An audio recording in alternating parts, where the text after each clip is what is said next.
Senici to vrie.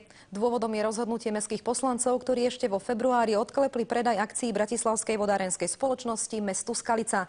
Okamžite sa zdvihla vlna nespokojnosti. Aktivisti prišli protestovať aj na posledné rokovanie zastupiteľstva.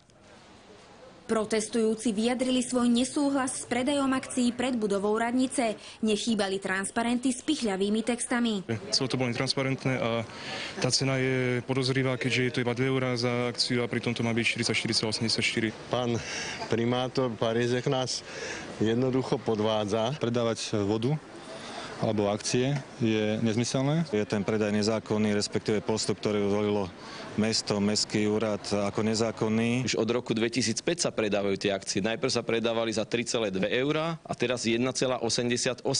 A my sme si do zmluvy so Skalicou, do návrhu zmluvy, musím povedať, dali klauzulu, že v prípade, že Skalica by ich predala ešte drahšie v budúcnosti, tak vlastne rozdiel dostaneme my. Aktivisti neostali len pri rečiach. Vytlačili tisícky letákov, ktoré rozposlali domácim. V nich vysvetľujú, prečo je pre mesto tento akt nevýhodný. Radní tvrdia, ide o klamstvá a nepravdivé informácie. Títo občianski aktivisti, to sú vlastne neúspešní kandidáti za poslancov a za primátora mesta a toto vlastne len doznieva. Urážajú ma tie pamflety, ktoré boli občianskými aktivistami dávané na web, aj pred pár dňami mi došli poštou.